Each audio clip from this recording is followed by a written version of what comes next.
लड़की को जन्म दिया। उन्होंने उसका नाम रखा तारा। लेकिन कुछ समय बाद सुमन बीमार पड़ गई और एक दिन रमेश को अपने पास बुलाकर कहा, लगता है अब मैं और नहीं जी पाऊंगी। मैं आपके भरोसे अपनी बच्ची को छोड़े जा रही हूँ। मेरे बगैर आपको बहुत परेशानी होगी, इसीलिए आप कोई अच्छी सी लड़की देखकर उससे शादी कर लेना, जो मेरी बच्ची को अच्छे से देख सके, उसकी देखभाल कर सके। ये कहते हुए सुमन चल बसी। सुमन की आखिरी नाम था दिव्या। दिव्या तारा की अच्छे से देखभाल कर रही थी। ये देखकर रमेश को सुकून था। एक दिन तारा अकेले बैठकर कुछ सोच रही थी कि तभी रमेश उसके पास आ गया और उसे पूछा, तारा बेटी, ये बताओ कि तुम्हें नई माँ पसंद है ना? हाँ पापा, नई माँ अच्छी है। पहले वाली माँ तो झूठ बोलती थी, लेकिन ये वाली माँ तो जो कहती है वही करती है। अच्छा बेटी, पहले वाली माँ क्या कहा करती थी? पहली माँ कहा करती थी, अगर मैं बाहर घूमने गई तो मुझे खाना नहीं देगी, लेकिन फिर वो मुझे सब जगह ढूंढा करती थी और घर लाकर मुझे प्यार से खाना खिलाती थी। लेकिन ये माँ ऐसी नहीं है पापा। इसने भी मुझसे कहा कि अगर मैं बाहर गई तो मुझे खाना नहीं देगी, और सच में इन्होंने नहीं दिया पापा। 2 दिन से मैंने कुछ नहीं खाया। ये नई माँ अपनी बात पर बनी रहती है। ये सब सुनकर रमेश का दिल टूट गया। दिव्या, अब मैं समझ गया हूँ कि मेरे सामने तारा की देखभाल करने का नाटक करती हो। मैं जैसे ही बाहर जाता हूँ तुम मेरी बच्ची को खाना तक नहीं देती। मैंने तुमसे अपनी खुशी के लिए शादी नहीं की थी। मेरी पहली पत्नी ने मुझसे कहा था कि मेरी बच्ची को एक माँ चाहिए होगी। अगर तुम उसे प्यार नहीं दे सकती तो मत दो, लेकिन कम से कम तुम रोज उसे समय पर खाना तो दो।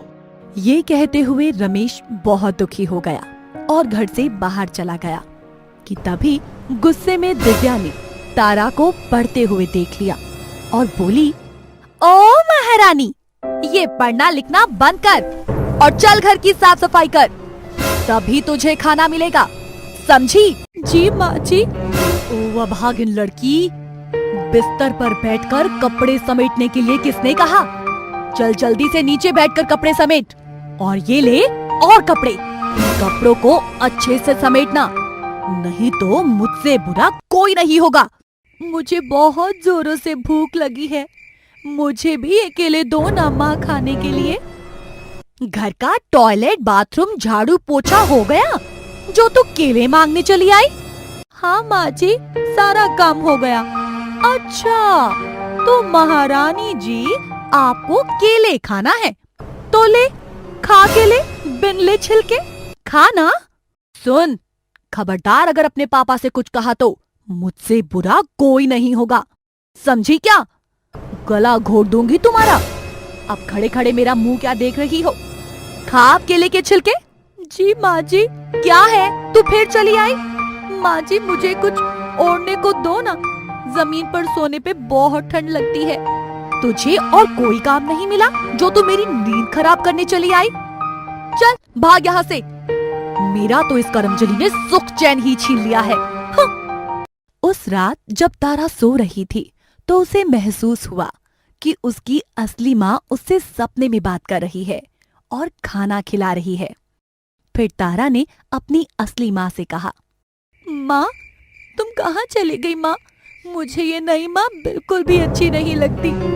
मेरे पास आ जाओ ना माँ, नहीं तो मैं तुम्हारे पास आ जाऊंगी। ये माँ भी अच्छी है मेरी बेटी, तुम्हें उनकी बात सुननी चाहिए।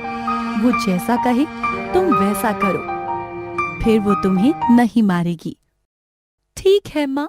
तभी तारा का सपना टूट गया और वो चिल्लाने लगी, माँ माँ, लेकिन उसकी माँ उसे कहीं नहीं दिखाई दी।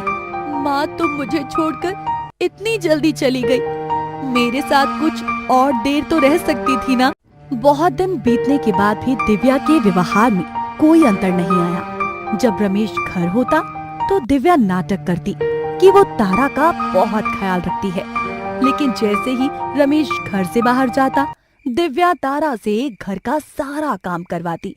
तारा अपनी नई माँ की जुल्म अब सह नहीं पा रही थी। अपने पापा को बिना कुछ बताए हमेशा उदासी रहती। एक दिन अचानक दिव्या सीढ़ियों से गिर गई और उसके पैर में मोच आ गई कि तभी तारा भाग कर आई। माँ, आप ठीक तो है ना माँ? आपको ज्यादा चोट तो नहीं लगी? तारा अपनी नई माँ को उठाकर उसके कमरे तक ले जाती है और नई माँ की अच्छे से देखभाल करती है। किसी की बेटी को तू अगर इस तरह दुख देगी तो तुझे सुख चैन कैसे मिलेगा?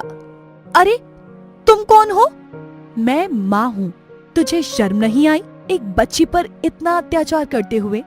मेरे मरने के बाद मेरे पति ने तुम पर भरोसा करके ही शादी की ताकि तुम मेरी बेटी की देखभाल कर सको, तुम उसे एक सच्चा प्यार दे सको, उसे कभी माँ की कमी महसूस ना होने दो। पर तुमने क्या किया? तुम भी तो एक माँ हो ना। अगर तुम्हारी बेटी के साथ कोई ऐसा करेगा तो तुम्हें कैसा लगेगा? मुझे माफ कर दो बड़ी बहन, मैंने बेटी के साथ अच्छा नहीं किया। मैं एक अच्छी माँ नहीं हूँ। मुझसे माफी मांगने से क्या होगा? जिसके साथ तूने इतना बुरा व्यवहार किया उसी से माफी मांग। तभी रमेश भी ये सारी बातें सुन रहा होता है और बोलता है, देखा दिव्या, तुम तारा के साथ कितना बुरा बर्ताव करती रही, परंतु फिर भी उसे तुम्हारी फिक्र है। तुम्हें शर्म आनी चाहिए खुद पर, जो इतनी नेक दिल बच्ची पर जुल्म करती हो। ये सब देखकर दिव्या को खुद पर लज्जा आती है और उसे अपनी गलती का एहसास होने लगता है। बेटी, मुझे माफ कर दो, मैंने तुम्हारे साथ इतना बुरा व्यवहार किया, इसके बाद भी तुमने मेरी ही फिक्र की। नहीं माँ, आप माफी मत मांगो। मैं अपनी एक माँ को खो चुकी हूँ और अब आपको नहीं खोना चाहती। तारा की बात सुनकर दिव्या की आंखों में आंसू आ जाते हैं। तभी दिव्या तारा को गले लगा लेती है और उसे खूब सारा प्यार देती है। इसके बाद उस घर में सब खुशी खुशी रहने लगते हैं। Thanks for watching this video. Please like, share and subscribe my YouTube channel.